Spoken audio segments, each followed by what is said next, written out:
नमस्कार। आज एक ऐसे मुद्दे पर जो आपको, हमें, भारत के हर आम नागरिक को प्रभावित करता है, मैं आज प्रेस वार्ता करने जा रही हूं। और इस प्रेस वार्ता को कवर करने के लिए सभी जो प्रेस बंधु, प्रेस के साथी, मीडिया कर्मी आज आए हैं, मैं उनका स्वागत करती हूं, अभिनंदन करती हूं और इस्तकबाल करती हूं। और आज एक छोटा सा गाना गाकर मैं अपनी प्रेस वार्ता की शुरुआत करना चाहती हूँ। अब नाम रागिनी है तो कभी कभी करना भी चाहिए।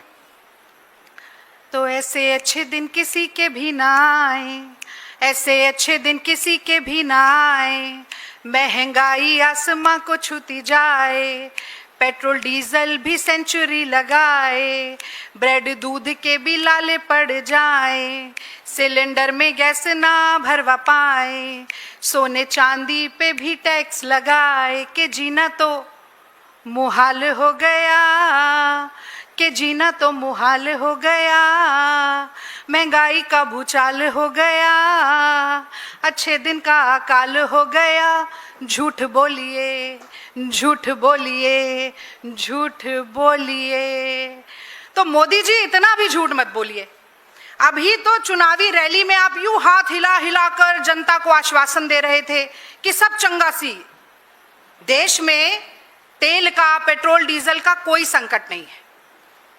खूब चिल्ला चिल्ला कर कह रहे थे कि कोई महंगाई के बादल देश के आसमान पर मंडराने वाले नहीं हैं। वही राग अमित शाह भी अलाप रहे थे। और अभी 3-4 दिन पहले बनारस में हरदीप पुरी, वही एप्स्टीन फाइल वाले हरदीप पुरी, देश के पेट्रोलियम मंत्री, भी यही कह रहे थे कि हमारे तो रिजर्व भरे पड़े हैं, कोई चिंता की बात नहीं है, कोई घबराने का सबब नहीं है। तो मोदी जी, नहीं मोदी जी नहीं कहेंगे, तो हे स्वयंभू विश्वगुरु महामानव, अगर सब चंगा सी तो कृपया करके ये बताइए कि आज ब्रेड क्रूड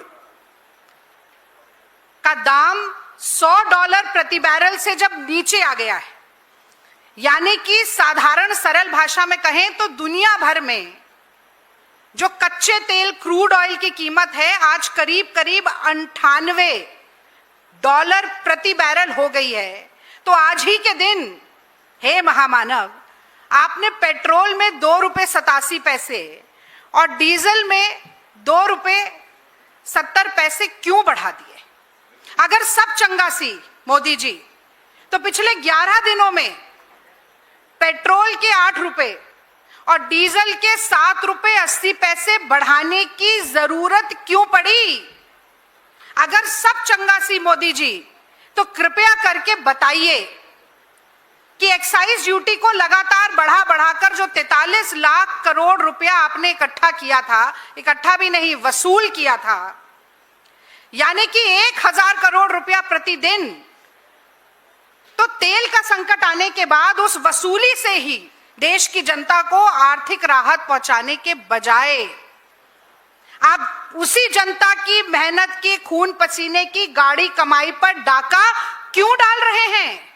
और अगर सब चंगा सी मोदी जी, तो बंद क्यों नहीं करते ये तिल तिल करके, तड़पा तड़पा के, आम आदमी को बेइज्जत कर करके, कि वो लंबी लाइनों में खड़ा रहे, रात को मच्छरदानी लगाकर पेट्रोल पंप पर सोए, कि वो उसके घर में चूल्हा जलाने की दोबारा से नौबत आ जाए। क्यों ऐसे तड़पा तड़पा के जनता की पेट पर लात मार रहे हैं इस कमर तोड़ महंगाई से? इसका जवाब आपको देना होगा मोदी जी।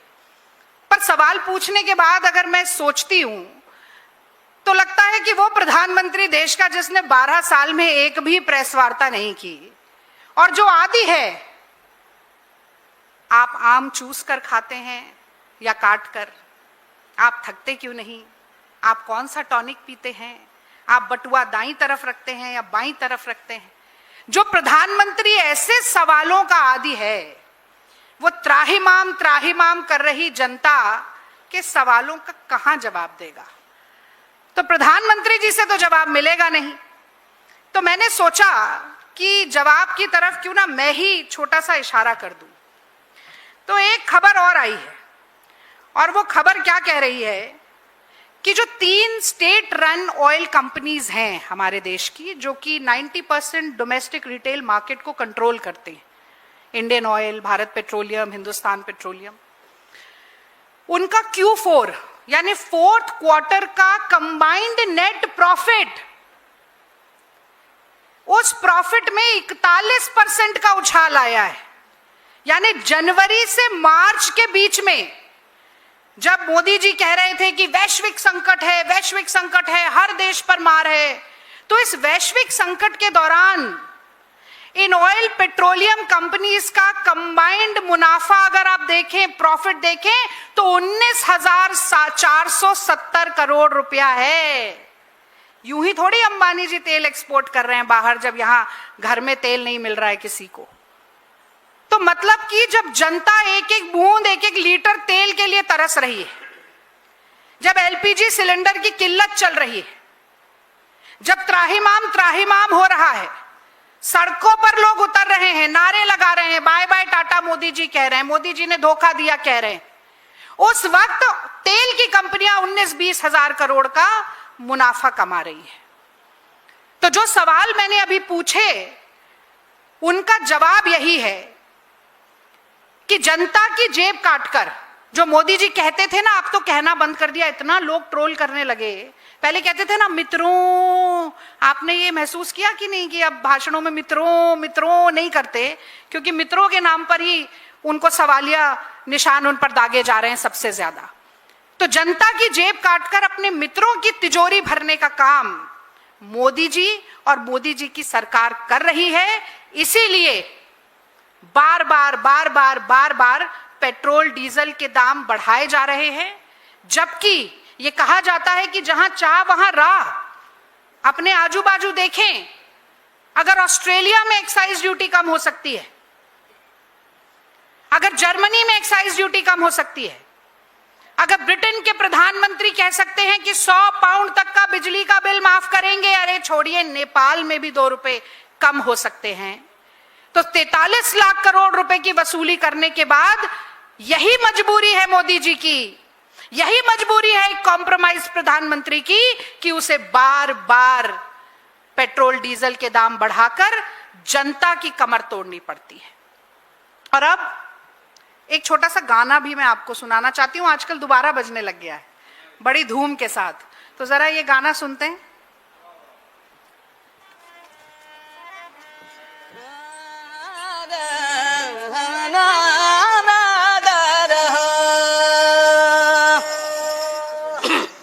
और सखी सैया तो खूब ही कमात है, और महंगाई डायन खा जात है। सखी सैया तो खूब ही कमात है, महंगाई डायन खा जात है। सखी सैया तो खूब ही कमात है, महंगाई डायन खा जात है। सखी सैया तो खूब ही कमात है, महंगाई डायन खा जात है।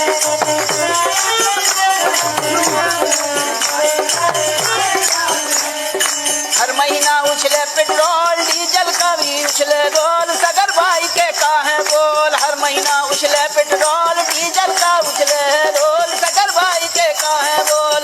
और पूसा बासमती धान मरी जात है, महंगाई डायन खा जात है। सखी सैया तो खूब ही कमात है, महंगाई डायन खा जात है।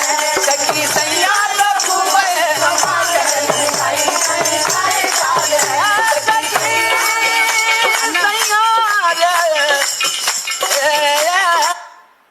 जी, तो आपको याद होगा कि जब यूपीए सरकार का कार्यकाल था, तो भाजपाइयों ने, संघियों ने इस गाने को अपना एंथम बना लिया था।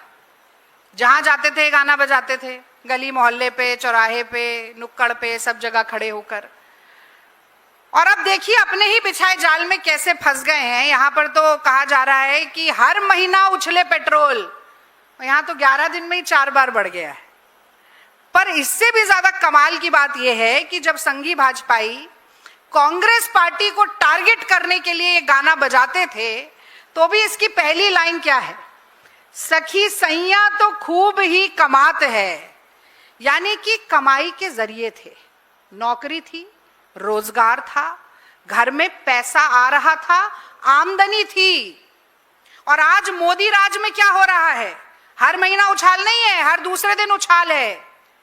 ना पढ़ाई है, ना नौकरी लगाई है, ना कमाई है, केवल महंगाई ही महंगाई है। तो थाली है पर खाना नहीं है, जेब है पर पैसा नहीं है, सिलेंडर है पर गैस नहीं है, डिग्री है पर नौकरी नहीं है, वाहन है पर पेट्रोल डीजल नहीं है, जीवन है पर खुशी नहीं है, सुख नहीं है, चैन नहीं है, शांति नहीं है। ये देन है मोदी जी की। और ये कहना कोई अतिशयोक्ति नहीं होगी कि जब कांग्रेस का समय था तो बटुए में पैसा लेकर जाते थे और थैला भर सामान लेकर आते थे, और आज मोदी जी के राज में थैला भर पैसा लेके जाइए तो बटुए में आपको सामान मिलेगा। ऐसी दुर्गति, ऐसा सूरते हाल देश का बना दिया है। और मैं इसलिए कह रही हूं कि अतिशयोक्ति नहीं है क्योंकि $147 प्रति बैरल तक कच्चा तेल यूपीए सरकार के समय पर पहुंच गया था। और जैसा कि मैंने पहले कहा, where there is a will there is a way, जहां चाह वहां राह। एक्साइज ड्यूटी नहीं बढ़ने दी हमने। 71 रुपए का पेट्रोल मिलता था, 50 रुपए का डीजल मिलता था, 412 रुपए का एलपीजी का घरेलू सिलेंडर मिलता था। मोदी जी 33 रुपए तक लेके गए हैं एक्साइज ड्यूटी को। और मैं तो कहती हूं एक औसत निकाल लें, एवरेज निकाल लें, करीब 19.5 रुपया एवरेज होती है एक्साइज ड्यूटी की जो पेट्रोल पर बढ़ाया, और 17 से 18 रुपए एवरेज औसत निकलता है डीजल पर बढ़ाने का। और कुछ कम मत करिए, ये तो कम कर दीजिए कि जनता को थोड़ी सी राहत मिले। लेकिन समस्या क्या है? समस्या ये है कि 56 इंच का सीना और लाल आंख तो हमने देख ली, चीन के आगे, अमेरिका के आगे, सबने देख लिया।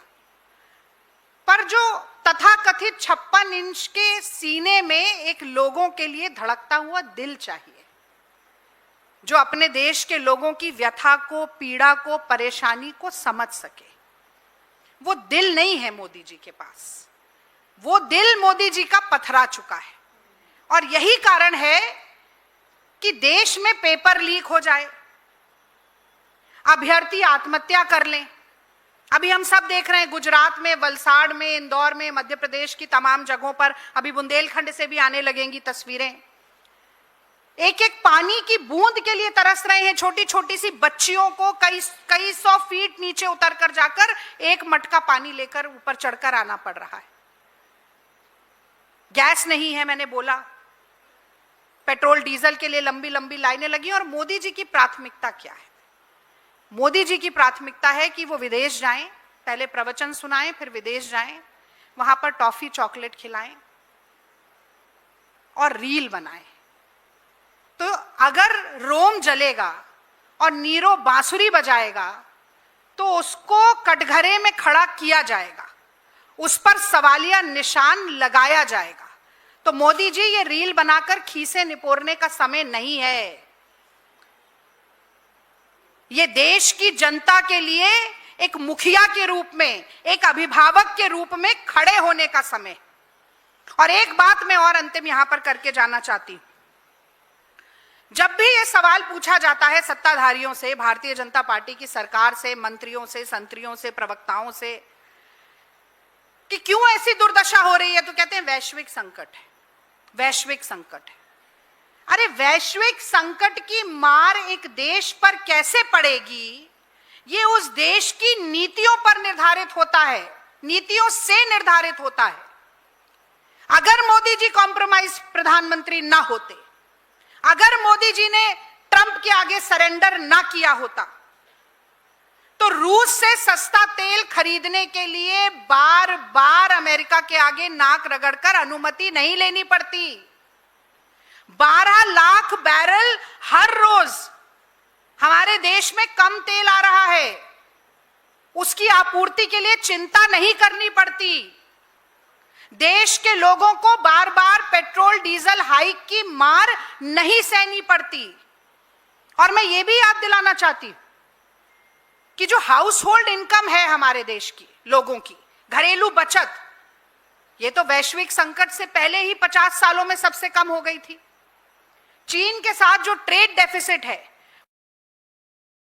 112 बिलियन डॉलर का हो गया था। पहले ही रुपया एशिया की वर्स्ट परफॉर्मिंग करेंसी बन गया था, यानी पाकिस्तान के रुपये और बांग्लादेश के टके से भी ज्यादा कमजोर। 2014 में जो 12 लाख करोड़ का भारत पे ऋण था, वो इस तथाकथित वैश्विक संकट से पहले ही मोदी जी 216 लाख करोड़ तक पहुंचा चुके थे। तो ये वैश्विक संकट को ढाल बना लेते हैं, कभी धर्म को ढाल बना लेते हैं, कभी अपनी जाति को ढाल बना लेते हैं। बार बार अपनी विफलताओं को छुपाने के लिए एक ना एक बहाना ये ढूंढ कर ले आते हैं। पर मैं अंत में ये सवाल जरूर पूछकर अपनी वाणी को विराम देना चाहती हूं कि जो 13 जहाज हमारे स्ट्रेट ऑफ हॉर्मुज में आज भी फंसे हैं, उनको वापस कैसे लाइएगा मोदी जी? मेलेडी खिलाकर। जो रोज तेल की कमी हो रही है हमारे देश में, उसकी आपूर्ति कैसे कीजिएगा? मेलेडी खिलाकर। जो इतना ऋण हमारे देश पर आज चढ़ा हुआ है 216 लाख करोड़ का, उसे कैसे उतारेंगे? मेलेडी खिलाकर। ट्रंप चीन जा रहे हैं, ऑपरेशन सिंदूर के समय चीन जाकर खड़ा हो गया पाकिस्तान के साथ। अपनी विदेश नीति को कैसे सुधारेंगे? रील बनाकर और मेलेडी खिलाकर। मुझे लगता है कि अटल बिहारी वाजपेयी जो राजधर्म सिखाते थे ना मोदी जी को, राजधर्म सीखो, राजधर्म सीखो, ये देश चलाने का, राज चलाने का धर्म, उन पाठ उनको बार बार सिखाना पड़ता है। पर मोदी जी विद्यार्थी अच्छे नहीं है, सीख ही नहीं पाते, शायद इसीलिए एंटायर पॉलिटिकल साइंस की डिग्री लिए बैठे हैं। तो बार बार उनको ये पाठ पढ़ाना पड़ता है कि मुखिया मुख सो चाहिए, खान पान सब एक, और पाले पोसे सकल अंग, तुलसी सहित विवेक। तो हम ये नहीं मानेंगे कि मेलोडी खाओ खुद जान जाओ। आपको सवालों के जवाब मोदी जी देने पड़ेंगे, और सबसे पहले एक प्रेस वार्ता करवाइए, खुद तो आप करेंगे नहीं, और आश्वासन जो आप चुनावी रैली में देते थे, आज देश की जनता के सामने दीजिए कि इसके बाद पेट्रोल डीजल का दाम नहीं बढ़ेगा, एलपीजी सिलेंडर 5,000 रुपए के ब्लैक में नहीं मिलेगा, और कितनी जल्दी आप ये दाम कम करने की शुरुआत करेंगे, इसके ऊपर एक प्रेस वार्ता करिए। वरना मान लीजिए कि आप और आपकी सरकार पूरी तरह से नाकारा और निकम्मी सरकार है। बहुत बहुत धन्यवाद। जय हिंद। मैं कोशिश करूंगी कि आपके सवालों का जवाब दे सकूं। रागनी जी, कहाँ से बोल? हाँ, जी बोलिए। जी, मेरा सवाल ये है कि बिल्कुल महंगाई एक बहुत बड़ा मुद्दा है, और तमाम बातें अपने महंगाई के मद्देनजर कही है। क्या कांग्रेस पार्टी महंगाई के मुद्दे पर, क्योंकि आप देख रही होंगी कांग्रेस जनता पार्टी जैसे तमाम लोग जो हैं महंगाई, बेरोजगारी जैसे मुद्दों पर सरकार को घेर रहे हैं और एक स्पेस जो है वो लेते हुए नजर आ रहे हैं, क्या कांग्रेस पार्टी भी सड़कों पर आएगी और महंगाई के मुद्दे पर और इसके साथ ही साथ बेरोजगारी के मुद्दे पर? मोहित जी, ये तो बहुत ही कमाल का सवाल है, क्योंकि मुझे लगता है कि पिछले 4-5 दिन से जिस तरह से कांग्रेस पार्टी, एनएसयूआई, युवा कांग्रेस के बैनर तले लाखों नौजवान राजस्थान में, तेलंगाना में, कर्नाटक में, देश के कोने कोने में सड़कों पर उतर कर आ रहे हैं, उसके बावजूद अगर ये सवाल पूछा जाए कि कांग्रेस पार्टी क्या करेगी या कोई और स्पेस ले रहा है, देखिए, जब जनता के दुख दर्द की बात होती है तो कांग्रेस पार्टी के लिए स्पेस लेने की लड़ाई नहीं है। ये जनता की आवाज को बुलंद करने की, उनके दुख दर्द के मानी समझने की, उनके हक और हुकूक की लड़ाई लड़ने की कवायद है। और मुझे लगता है कि जिस तरह से जनता ने रिस्पांस दिया, नौजवानों ने रिस्पांस दिया, जो हमारे साथ आकर जुड़े, और खास तौर से एनटीए बैन करो, धर्मेंद्र प्रधान इस्तीफा दो, बेरोजगारी खत्म करो, महंगाई खत्म करो, और अब तो मोदी जी इस्तीफा दो के भी नारे लग रहे हैं। मुझे लगता है बहुत जल्दी मोदी जी का झोला उठाकर बाहर निकलने का समय आने वाला है। आप कुछ पूछ रही थी? अच्छा मैम नमस्कार, मैं सुमंत हूँ जी न्यूज से। मैं ये जानना चाहता हूँ, महंगाई को लेकर आपने तमाम बातें कही, लेकिन कांग्रेस पार्टी की सरकार से स्पेसिफिक क्या मांग है? महंगाई से राहत दिलाने को लेकर सरकार से? देखिए, मैंने अभी बोला, जी। सबसे पहले तो सरकार की तरफ से एक प्रेस वार्ता हो जिसमें ये आश्वासन दिलाया जाए कि पेट्रोल डीजल के दाम बढ़ेंगे नहीं, घटेंगे। जो बातें, और हम कुछ नया नहीं मांग रहे हैं, यही सारी बातें तो मोदी जी चुनावी रैली में भी कहते थे कि हम पेट्रोल के दाम नहीं बढ़ाएंगे, महंगाई नहीं बढ़ेगी। क्योंकि देखिए, एक बात जनता तो समझती है, पर आपके माध्यम से मैं दोबारा कहना चाहती हूं कि जब पेट्रोल डीजल का दाम बढ़ता है तो एक तरफ तो हम महंगा पेट्रोल डीजल डायरेक्टली खरीद ही रहे हैं, और उसी के साथ साथ उस पर निर्भर जो चीजें हैं, खासतौर से यातायात का जो शुल्क बढ़ता है, उसके कारण इनडायरेक्टली भी महंगाई बहुत बढ़ती है। आप देखिए, 2 रुपए दूध के बढ़ गए, मदर डेयरी अमूल ने बढ़ा दिए, 5 रुपए ब्रेड के बढ़ गए। अब धीरे धीरे वो सब्जियां महंगी होनी शुरू होंगी, दाल तेल सब कुछ और महंगा होता जाएगा। तो ये दोहरी मार है, डबल जॉपर्डी। तो ये नहीं होना चाहिए, ये सरकार को सुनिश्चित करना पड़ेगा, और नहीं करेगी तो आप देख रहे हैं कि जन आक्रोश, जन आंदोलन कितनी तरह से बढ़ रहा है। और जैसा कि मैंने आपसे कहा कि मुखिया तो ऐसा होना चाहिए जो सबके बारे में सोचे। केवल अपने पूंजीपति मित्रों की जेब आप भरेंगे, जनता की जेब काटकर, तो काम नहीं चल पाएगा।